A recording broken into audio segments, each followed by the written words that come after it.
Hi guys, Patharamattu സീരിയലിൻ്റെ ഒരു പുതുപുത്തൻ വിശേഷത്തിലേക്ക് എല്ലാവർക്കും സ്വാഗതം. വരാൻ പോകുന്ന ഒരു കിട്ടിയില്ലേൻ എപ്പിസോഡ് വിശേഷത്തിലേക്കാണ് നമ്മൾ പോകുന്നത്. നവ്യാണെങ്കിൽ ആകെ കലി നുള്ളി നിൽക്കുകയാണ് കേട്ടോ. അബിയെ അറസ്റ്റ് ചെയ്തുകൊണ്ട് പോയത് കൊണ്ട് തന്നെ അബി എല്ലാവരും കൂടെ ചതിച്ചാണെന്ന് പറഞ്ഞ് എല്ലായിടത്തും വാവിട്ട് പറയുന്നുണ്ട് കേട്ടോ നവ്യ. പക്ഷേ ആരും അതൊന്നും കൈക്കൊള്ളുന്നില്ല. എല്ലാവർക്കും സത്യം അറിയാമെങ്കിൽ എന്നാൽ ഈ നവ്യയോട് സത്യമൊന്നും പറയാൻ ആരും തയ്യാറാവുന്നുമില്ല. അതങ്ങോട്ട് പറഞ്ഞാൽ എന്താ കുഴപ്പമെന്ന് നമുക്ക് തോന്നിപ്പോവും. പറയാതെ നവ്യ ഇതിങ്ങനെ വെച്ച് എപ്പിസോഡ് നീട്ടിക്കൊണ്ട് പോകാൻ വേണ്ടിയിട്ട് ഇങ്ങനെ വെച്ച് പെരുപ്പിച്ചുകൊണ്ടിരിക്കുക. അതനുസരിച്ച് ജലജയും നവ്യയും കൂടി ഓരോരോ പദ്ധതികൾ പ്ലാൻ ഇട്ട് ഇങ്ങനെ വരികയാണ്. അങ്ങനെ അവസാനം ചതി ചെല്ലുകയാണ്. അപ്പം നമ്മുടെ അബിയെ കോടതിയിലൊക്കെ ഹാജരാക്കാൻ പോവാണ് നന്ദു. അപ്പോഴേക്കും നവ്യ അങ്ങ് പൊട്ടിത്തെറിക്കുകയാണ്. ഭയങ്കരമായിട്ട് കോടതിയിൽ ചെന്ന് പ്രശ്നം ഉണ്ടാക്കുക നവ്യ. അപ്പോൾ നന്ദു സത്യം പറയാണ് കേട്ടോ. നമ്മുടെ നവ്യയോട് ആ ഒരു വീഡിയോയൊക്കെ കാണിച്ചു കൊടുക്കുകയാണ്, അനഘയെ കൊല്ലാനായിട്ട് പോകുന്ന. എന്നിട്ട് പറയേ, കണ്ടോ ഈ പെരുങ്കള്ളം കാണിച്ചു കൂട്ടുന്നത്, കണ്ണു തുറന്നങ്ങ് കാണാൻ പറഞ്ഞ് നവ്യയെ കാണിച്ചു കൊടുക്കുകയാണ് ചെയ്യുന്നത്. ആ ഒരു വിശേഷങ്ങളിലേക്കാണ് നമ്മൾ പോകുന്നത്. നമ്മുടെ വീഡിയോ ഇഷ്ടമായ ലൈക്ക് ചെയ്യണേ, ഹൈപ്പ് ചെയ്യണേ, ചാനൽ കൂടി ഒന്ന് സബ്സ്ക്രൈബ് ചെയ്ത് സപ്പോർട്ട് ചെയ്യണേ. അങ്ങനെ നവ്യ നന്ദുവിനോട് പറയുന്നുണ്ട്, നീ അബിയെ വിടില്ലല്ലേ, നീയൊക്കെ അല്ലേലും അങ്ങനെ തന്നെ ചെയ്യുള്ളൂ. നിന്നെപ്പോലെ ഉള്ളവരൊക്കെ കാരണമാണ് അബിക്ക് ഇങ്ങനെയൊക്കെ സംഭവിക്കുന്നത്. അവൻ കാര്യം നേരത്തെയൊക്കെ തെറ്റുകളൊക്കെ ചെയ്തിട്ടുണ്ടായിരിക്കാം, പക്ഷെ ഇപ്പം അവൻ എന്ത് തെറ്റാ ചെയ്തത്? ആദർശേട്ടൻ്റെ കൊച്ചല്ലേ ചന്തുമോള്, അവൾ ആ അനന്തപുരിയിൽ വളരുന്നില്ലേ? അനഘ എന്ന് പറയുന്ന ആ പെൺകുട്ടിയോട് ആദർശേട്ടൻ ചെയ്ത കാര്യങ്ങളൊക്കെ നീയൊക്കെ മറന്നു പോയെന്ന് ചോദിക്കുക. അപ്പം നന്ദു പറയുന്നുണ്ട്, ചേച്ചി ഒന്ന് പോവും, ചേച്ചി എന്നോട് ഇക്കാര്യത്തെക്കുറിച്ച് സംസാരിക്കാനേ വരണ്ട. ഇതെൻ്റെ ഡ്യൂട്ടിയുടെ ഭാഗമായിട്ട് ഞാൻ ചെയ്തതാണ്. അതിനെക്കുറിച്ച് ചേച്ചി കൂടുതലൊന്നും സംസാരിക്കണമെന്ന് പറയാം. അപ്പോഴേക്കും നവ്യ പറയാം, പിന്നെ സംസാരിക്കണ്ട. അതെന്താ, അനഘയെ കൊല്ലാൻ നോക്കിയത് ആദർശേട്ടനല്ലേ? ആ പെണ്ണിൻ്റെ ജീവൻ കളയാൻ നോക്കിയില്ലേ? അതിനൊന്നും നിങ്ങൾക്കൊരു കുറ്റവും ഇല്ലേ? ഇതിപ്പോൾ എന്നാ വെള്ളരിക്കപ്പെടണോ? അതോ നിൻ്റെ മുകളിലും ആൾക്കാരുണ്ടെന്ന് ഓർത്തോ? നീ ഇതിൻ്റെ പേരിൽ അബിയെ ശിക്ഷിച്ച് കോടതിയിലൊക്കെ കൊണ്ടുവന്ന് കഴിയുമ്പോൾ ഞാൻ അവിടെ വന്ന് മൊഴി പറയും, ഞാൻ അവന് വേണ്ടി വക്കീലിനെ ഇറക്കും എന്നൊക്കെ പറയുക. അവൻ ആകെ മൊത്തം കാലിച്ച് പേർക്ക് പോവാണ്. അങ്ങനെ വീട്ടിൽ ചെന്ന് കഴിയുമ്പോഴേക്കും നമ്മുടെ ജലജ ചെല്ലുകയാണ് നവ്യയുടെ അടുത്തേക്ക്. അപ്പോൾ ജലജ ചോദിക്കുക, എന്താ നവ്യ, നീ ചെന്നിട്ട് നിൻ്റെ അനിയത്തി വിട്ടില്ലല്ലേ അവനെ? ഇതാ ഞാൻ പറഞ്ഞത്, എൻ്റെ മോനെ ഇവിടെ ഒരു വെറുതാക്കാരെ പോലെ ഇവരെല്ലാവരും കാണുന്നത്. അവനെ സമയം കിട്ടുമ്പോഴെല്ലാം ഉപദ്രവിക്കാൻ എവിടെയുള്ളവരെല്ലാം ശ്രമിക്കുന്നത്. ആദർശിനെ നല്ലവനാക്കി വെച്ചിട്ട് അബിയെ ഉപദ്രവിക്കുന്നത് നീ കണ്ടില്ലേ? ആദർശാണ് ആ ചന്തുമോളുടെ അച്ഛനെന്നും അതുപോലെ അനഘത ഇപ്പം ഈ കിടക്കുന്നതിന് കാരണക്കാരനും അവനാണെന്നുള്ള കാര്യം ഈ വീട്ടിലുള്ളവർക്ക് എല്ലാവർക്കും അറിയാവേ. നിൻ്റെ അനിയത്തി നന്ദുവിനും അറിയാവേ. എന്നിട്ട് എന്തെങ്കിലും ഒന്ന് ചോദ്യം ചെയ്തോ അവനെ? ഇല്ലല്ലോ എന്ന് പറയുമ്പം നവ്യ പറയാം, അത് മനസ്സിലായമ്മേ, എനിക്കും എല്ലാ കാര്യങ്ങളും മനസ്സിലായി. അബിയെ എന്നെ ഇവിടെ ഒറ്റപ്പെടുത്തുകയാണ്. അബി മോശക്കാരനാണെന്നുള്ളത് നേരായിരുന്നു, പക്ഷെ അവൻ്റെ സ്വഭാവമൊക്കെ മാറി വന്നു. കുഞ്ഞുണ്ടായതോടുകൂടി അവൻ ജീവിതത്തിൽ ഉത്തരവാദിത്വമൊക്കെ കാണിക്കാനും തുടങ്ങിയതാ. ഇപ്പം ഞങ്ങളുടെ ജീവിതം നശിച്ച് കാണുന്ന ഇവിടെയുള്ള ബാക്കി എല്ലാവരുടെയും ആഗ്രഹം. അപ്പോഴേക്കും ജലജ പറയാ, അത് സത്യവാ.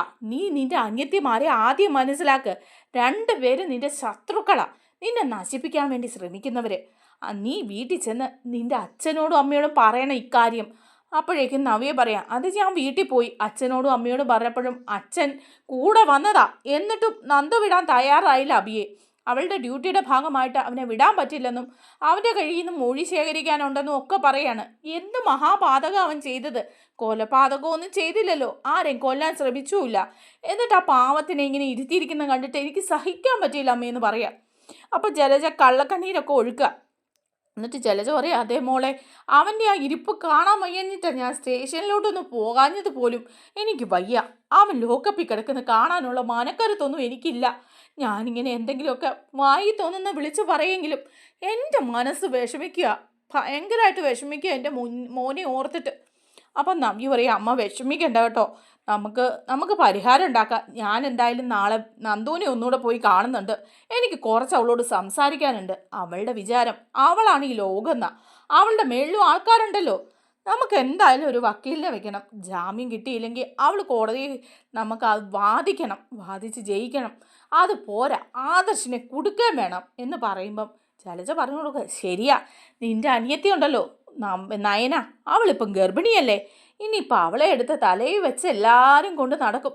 നിൻ്റെ കുഞ്ഞെന്തേ ഇവിടെ ഒരു അനാഥ കുഞ്ഞിനെ പോലെ കിടക്കും. നിൻ്റെ ഭർത്താവ് ജയിലിലും.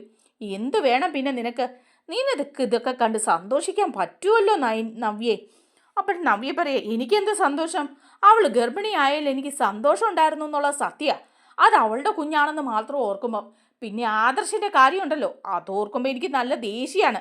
അവനൊരു കുഞ്ഞുണ്ടാവരുതെന്നാണ് ഞാൻ ആഗ്രഹിക്കുന്നത്. കാരണം എന്താണെന്ന് വെച്ചാൽ ചന്തുമോളെന്ന് പറഞ്ഞ ആ കൊച്ച് അതിനെ എന്തുമാത്രം ബുദ്ധിമുട്ടിച്ചു, അതിൻ്റെ അമ്മയെ എന്തുമാത്രം ബുദ്ധിമുട്ടിച്ചു. എന്നിട്ട് ഇനിയും അവനൊരു കുഞ്ഞുകൂടി. എന്താണോ ഇവിടെ എല്ലാവരും അവനെയൊക്കെ ഇങ്ങനെ സ്നേഹിക്കുന്നതിന് കാരണം. പാവം എൻ്റെ അഭി ഇപ്പം ലോക്കപ്പിൽ എന്തെടുക്കാണോ ആവോ. അപ്പോൾ ജലജ പറയും, ശരിയാ, എൻ്റെ മോൻ പാവം കൊതുകടിയൊക്കെ കൊണ്ട് കിടക്കുകയായിരിക്കും. ആ നന്ദു അവൾ ഉപദ്രവിച്ചിട്ടുണ്ടാവും എന്ന് പറയുമ്പം നവ്യ പറയാം, ശരിയാ, നന്ദു ഉപദ്രവിച്ചു, അഭിയെ നല്ല രീതിയിൽ ഉപദ്രവിച്ചു, സത്യം പറയടാന്നൊക്കെ പറഞ്ഞ് നല്ല അടിയൊക്കെ കൊടുത്തു. ഇത് ഞാൻ വെറുതെ വിടാൻ ഉദ്ദേശിക്കുന്നില്ലെന്ന് പറയാം. അപ്പോൾ ജലജൻ പറയാം, ശരിയാ, നീ വിടരുത് അവളെ. അവളെപ്പോലെ ഒരു അഹങ്കാരി. അന്ന് ആ CI സച്ചിനുമായിട്ട് അവളുടെ വിവാഹം കഴിഞ്ഞ് പോകുമെന്ന് വിചാരിച്ചതാ. അതും കുടുങ്ങി. അയാളുടെ എന്തൊക്കെയോ കുറ്റം ഇവിടുത്തെ അനിയുമായിട്ട് ചേർന്ന് കണ്ടുപിടിച്ച് ആ വിവാഹവും മുടക്കി വെച്ചു. പിന്നെ ദേ അവൾക്കൊരാഗ്രഹമുണ്ട്, ഈ അനന്തപുരി കയറി കൂടണമെന്ന് അനിയുടെ ഭാര്യയായിട്ട്. ഇപ്പം നമ്മൾ രണ്ടും ഒഴികെ മറ്റെല്ലാവരും അവരെ സപ്പോർട്ട് ചെയ്യും. അവളിപ്പോൾ ഈ കാണിച്ചു കൂട്ടുന്നത് എന്തിനാണെന്ന് നിനക്കറിയാവോ നവ്യെ? അപ്പം നവ്യ പറയാം, എനിക്കറിയാം, എനിക്ക് ചില കാര്യങ്ങളൊക്കെ മനസ്സിലായി വരുന്നുണ്ടമ്മേ. അപ്പോൾ ജലജ പറയാം, അതെ, അവൾക്ക് ഇവിടെ അനിയുടെ ഭാര്യയായിട്ട് കയറണം. അതിന് വേണ്ടിയിട്ട് നിൻ്റെ അനിയത്തി നായനയുടെയും ആദർശിൻ്റെയൊക്കെ സപ്പോർട്ട് വേണം. അതിനു വേണ്ടി അവരുടെ ഇഷ്ടത്തിന് പാവ കളിക്കുക അവൾ അതിനു വേണ്ടിയിട്ട് അബിയെ കരുവാക്കിയിരിക്കുക. എന്തെല്ലാമാ എൻ്റെ കുഞ്ഞിനെ പറയുന്നത് എന്നൊക്കെ ജലജ അങ്ങ് പറയാം. അപ്പോൾ പിറ്റേ ദിവസം നേരം വിളക്കുമ്പോൾ തന്നെ നമ്മുടെ നന്ദുവിൻ്റെ അടുത്തേക്ക് പോവാണ് കേട്ടോ നവ്യ. അപ്പോൾ അവിടെ ചെന്നിട്ടുണ്ട് നയനെ ഈ കാര്യങ്ങൾ സംസാരിക്കാൻ. കനകയും ഗോവിന്ദനും കൂടെ വിളിച്ചു വരുത്തിയിരിക്കുക നയനെ. അപ്പോൾ നയന പറയുന്നുണ്ട്, ഈ കാര്യങ്ങളൊക്കെ എന്താ നമ്മൾ ചെയ്യേണ്ടതെന്ന് അറിയില്ല, ചേച്ചിക്ക് ഇതൊന്നും അറിയില്ല. ചേച്ചിയോട് ഇപ്പോൾ ഇത് തുറന്ന് പറഞ്ഞാൽ ചേച്ചി എന്താ ചെയ്യാമെന്ന് അറിയത്തില്ലാത്തത് കൊണ്ടാണ് ഇത് പറയാത്തത്. അപ്പം ഗോവിന്ദനും പറയും, ശരിയാ, മോളോട് ഇതൊന്നും പറയാൻ പോകണ്ട, തൽക്കാലത്തെ ഒരു രോക്ഷമല്ലേ ഉള്ളൂ, അവൻ കുറച്ച് ദിവസം ജയിലിൽ കിടക്കട്ടെ, അതിനുശേഷം എന്ത് ശിക്ഷയെങ്കിലും കിട്ടട്ടെ, പതുക്കെ അവളോട് കാര്യങ്ങൾ പറഞ്ഞ് മനസ്സിലാക്കാം. അപ്പം നന്ദു പറയാ, അത് മതി, അത് അല്ലെങ്കിലും അഭി ജയിലിൽ നിന്ന് ഇറങ്ങാനൊന്നും പോകുന്നില്ല. അവൻ ചെയ്ത തെറ്റ് വെച്ച് അവന് നല്ല ശിക്ഷ കിട്ടും. ശിക്ഷ മേടിച്ച് കൊടുക്കാൻ തന്നെയാണ് ഞാൻ ഇരിക്കുന്നത്. അതിൻ്റെ പേരിൽ എൻ്റെ ചേച്ചി ദുഃഖിച്ചാൽ അതിലെനിക്കൊരു വിഷമവുമില്ല. കാരണം 5-10 വർഷം അവൻ ജയിലിൽ കിടന്നാലും എനിക്കൊരു കുഴപ്പമില്ല. ചേച്ചിയെ ഇപ്പം വഞ്ചിച്ച് അവൻ ഓരോ നിമിഷവും ജീവിക്കുന്നത്. എത്രയെത്ര കള്ളത്തരങ്ങളാണ് ചേച്ചിയോട് പറയുന്നത്. ഈ കള്ളത്തരങ്ങളെല്ലാം കൂടെ നവീച്ചി അറിഞ്ഞാൽ എന്തുമാത്രം വിഷമിക്കും, ആ മനസ്സ് തകർന്നു പോയില്ലേ. അപ്പം കനകയും പറയാം, ശരിയാ, അവളുടെ കാര്യം ഓർക്കുമ്പോൾ എനിക്ക് വിഷമാ. ഇന്നലെ ഇവിടെ വന്ന് എന്തെല്ലാവോ പറഞ്ഞിട്ടാ പോയത്. എൻ്റെ കുഞ്ഞ് എന്താവോ എന്തോ. അങ്ങനെ ഇരിക്കും ആടെ പാഞ്ഞ് കയറി വരികയാണ് നവ്യ വന്നിട്ട്, ആഹാ, ചേച്ചി അനിയത്തി ഉണ്ടല്ലേ. നയനയുടെ നേരെ നോക്കി പറയാ, നീ എപ്പോഴാ അനന്തപുരിയിൽ നിന്ന് ഇവിടെ വന്നത്? ഓ, നന്ദുവുമായിട്ട് കണ്ട് അടുത്ത പ്ലാനിങ്ങിലായിരിക്കും. ഇനി അബിയെ എന്തൊക്കെ ചെയ്യാമെന്നും എങ്ങനെ പൂട്ടാവെന്നും. അബിയെ മാത്രമാക്കണ്ടേ, എന്നെയും പൂട്ട്. ഞാനല്ലേ നിങ്ങളുടെ ശത്രു, അതുകൊണ്ടല്ലേ എന്നോടിങ്ങനെ ചെയ്യുന്നത്. അപ്പം നയന പറയാം, ചേച്ചി ഇങ്ങനെ ആവശ്യമില്ലാതെ ഇവിടെ വന്ന് നന്ദുവിനെ ബുദ്ധിമുട്ടിക്കരുത്. അവളുടെ ഡ്യൂട്ടിയാണ് ചെയ്യുന്നത്, അത് ചെയ്യാതിരിക്കാൻ അവൾക്ക് പറ്റില്ലല്ലോ. എന്ത് ഡ്യൂട്ടിയാണെന്നാണ് ഈ പറയുന്നത്? അനന്തപുരിക്കൽ അബിയെ ഇവിടെ കൊണ്ടുവരാൻ അവൾക്ക് ആരാ ഡ്യൂട്ടി കൊടുത്തത്? അവനെ അറസ്റ്റ് ചെയ്യാൻ ആരാ പറഞ്ഞത്? അവൻ എന്ത് തെറ്റാ ചെയ്തത്? ജുവലറി ചെറിയൊരു കള്ളത്തരം ചെയ്തതിനാണോ അവനെ ഇങ്ങനെ കൊണ്ടുവന്ന് ലോക്കപ്പിലിട്ട് തല്ലിച്ചതയ്ക്കുന്നത്? ആ വീട്ടിലുള്ളവരെല്ലാം അവനെ ശത്രുവായിട്ട് കാണുന്നത്? ഇതിൻ്റെയൊക്കെ പിറകിൽ നിൻ്റെ ഭർത്താവിൻ്റെ നല്ല പ്ലാനിങ് ഉണ്ടെന്ന് എനിക്ക് നന്നായിട്ട് അറിയാം. അപ്പോഴേക്കും നന്ദു പറയേ, ചേച്ചി വിചാരിക്കുന്നതിൽ അപ്പുറം കാര്യങ്ങൾ. ചേച്ചി ഇവിടെ കിടന്ന് ദേഷ്യപ്പെട്ടിട്ടൊന്നും കാര്യമില്ല. അഭി ചെയ്തിരിക്കുന്ന വലിയ തെറ്റ് തന്നെയാണ്. ആ തെറ്റുകളെല്ലാം ഞാൻ ചേച്ചിയോട് പറഞ്ഞില്ലെന്നേ ഉള്ളൂ എന്ന് പറയാം. അപ്പോൾ നവ്യ അതൊന്നും കേൾക്കാനേ തയ്യാറാവുന്നില്ല. നവ്യ പറയാം, പിന്നെ തെറ്റുകളെന്ന് നിങ്ങളങ്ങ് പറഞ്ഞാൽ മതി. ഇത് കുറേ നാളായാലും എല്ലാവരും പറയുന്നു അഭി എന്തൊക്കെയോ വലിയ തെറ്റ് ചെയ്തെന്ന്, എന്തൊക്കെയോ വലിയ കൊലപാതകം ചെയ്തെന്ന്. എന്നിട്ട് എന്തായി? ആർക്കും ഒന്നും പറയാനില്ലേ? ഇനിയിപ്പോൾ അങ്ങനെ ഒരു വാക്ക് എന്നോട് പറയണ്ട. എന്നെ പിടിച്ചു നിർത്താൻ വേണ്ടിയല്ലേ നിങ്ങൾ അങ്ങനെ പറയുന്നത്? ഇല്ലാത്ത കുറ്റം മുഴുവൻ എൻ്റെ അബിയുടെ തലയിലേക്ക് ചാർത്തി കൊടുക്കുന്നത്. എന്ത് തെറ്റ് ചെയ്തെന്ന് നീ നോക്കിക്കോ. നിങ്ങൾ രണ്ടുപേരും കൂടെ എൻ്റെ ജീവിതവും തകർക്കാൻ വേണ്ടിയിട്ടല്ലേ നിങ്ങൾ രണ്ടും ഇരിക്കുന്നത്.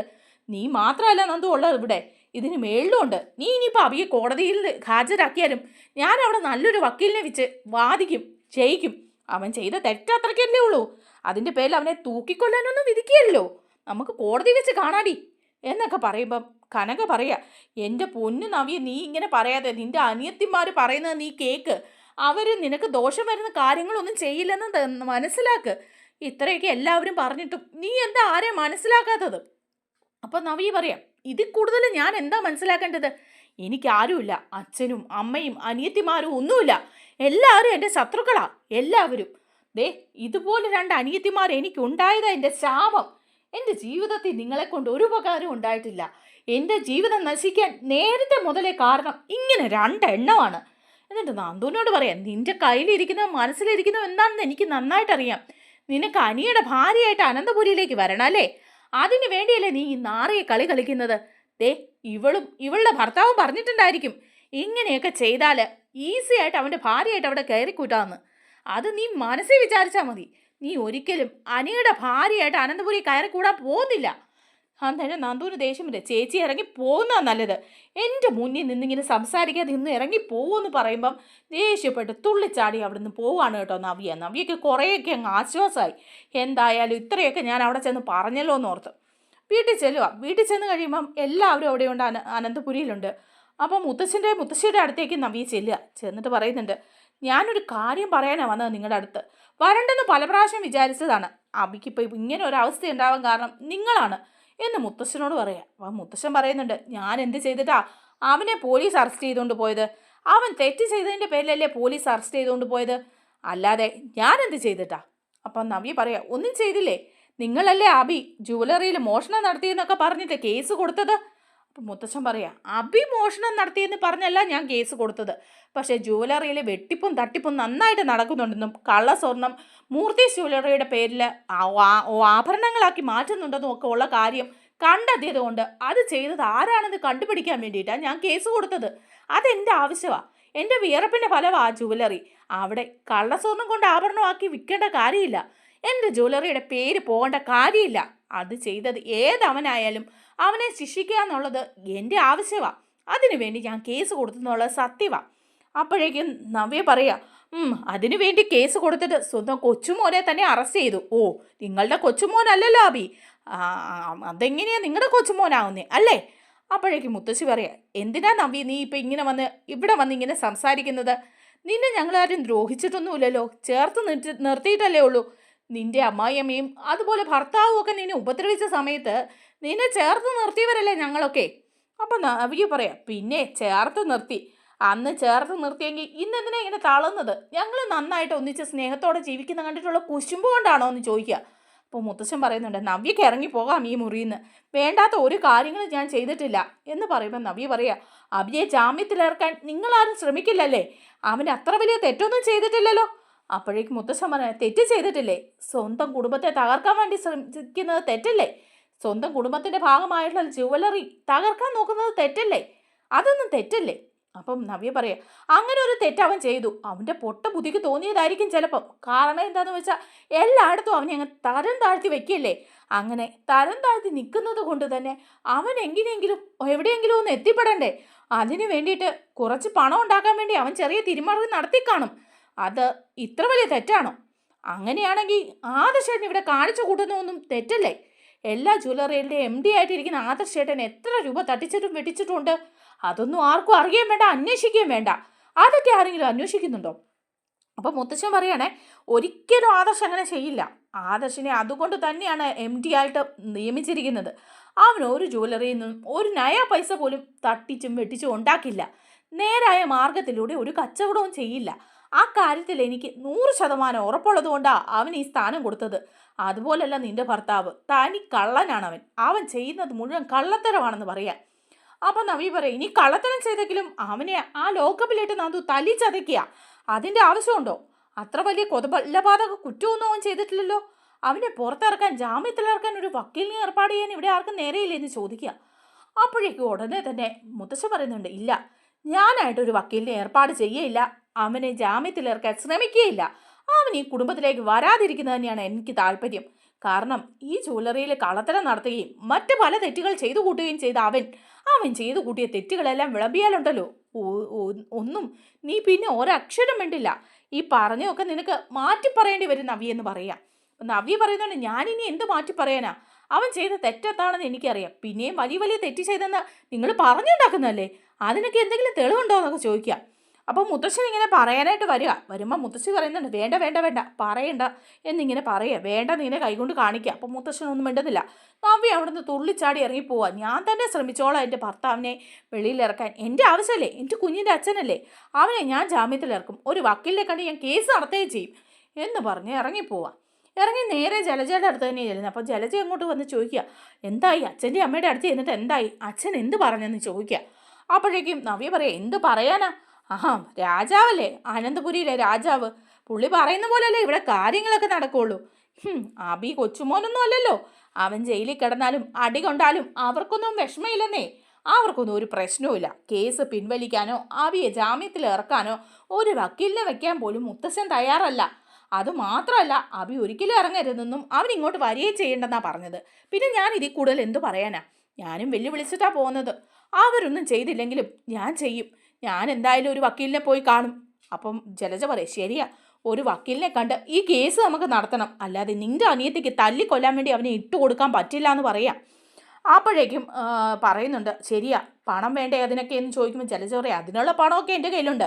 ഇല്ലെങ്കിൽ എൻ്റെ മോളുണ്ടല്ലോ UK-യിൽ, അവള് പണം അയച്ചു തരും. അവന്തികയോട് പറഞ്ഞാൽ അവൾ ഇഷ്ടം പോലെ പണം അയച്ചു തരും. ഇവരുടെ ഒന്നും ഔദാര്യത്തിൻ്റെ ആവശ്യമില്ല എന്ന് പറയാം.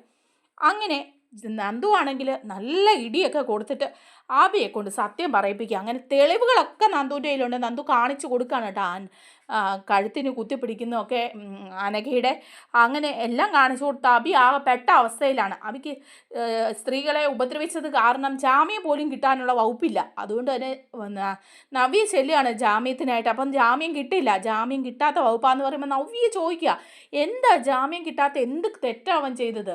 സ്വന്തം ജ്വല്ലറിയിൽ നിന്ന് കുറച്ച് പണം തിരിമറി നടത്തിയതാണോ അവൻ ചെയ്ത തെറ്റ്? അത് ജാമ്യം കിട്ടാത്ത വകുപ്പാണോ എന്ന് ചോദിക്കുമ്പം നന്ദു പറയേ, ചേച്ചി അത്രയും മനസ്സിലാക്കിയാൽ മതി, അവൻ ചെയ്ത തെറ്റെന്താന്ന് ചേച്ചിക്ക് പതുക്കെ മനസ്സിലാവും, അവന് ജാമ്യം കിട്ടില്ലെന്ന് പറയുക.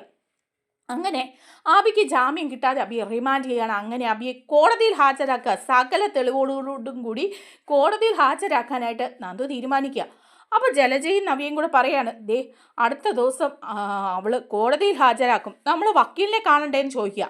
അങ്ങനെ നവ്യയും ജലജയും കൂടി ഒരു വക്കീലിനെ കാണാൻ പോവാണ് കേട്ടോ. നമ്മുടെ പഴയ വക്കീലാണ്, ആ വേണുവിൻ്റെ വക്കീൽ. അയാളെ തന്നെ പോയി കാണുമോ. അപ്പോൾ അയാൾ ചോദിക്കുന്നുണ്ട്, എന്താ ഇപ്പം നിങ്ങൾ ഇങ്ങോട്ട് വന്നതെന്ന് ചോദിക്കുക.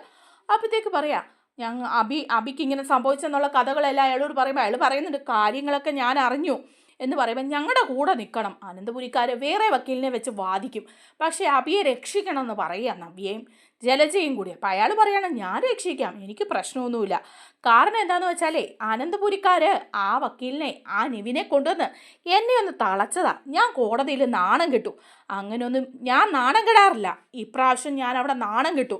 അതിന് പകരം വിടണേ ഇപ്രാവശ്യം. എന്തായാലും നിങ്ങളുടെ കൂടെ നിന്ന് അബിയെ ഞാൻ പുറത്തിറക്കും. അനന്തപുരിക്കാർക്ക് എതിരെ നിൽക്കുന്ന ഒരവസരവും ഞാൻ വേണ്ടെന്ന് വയ്ക്കില്ല എന്നൊക്കെ പറഞ്ഞ് അത് എഗ്രിയാക്കിയിട്ട് വരികയാണ് നമ്മുടെ ജലജയും നവ്യയും കൂടി. അങ്ങനെ അഹങ്കാരത്തിലിരിക്കുകയാണ്.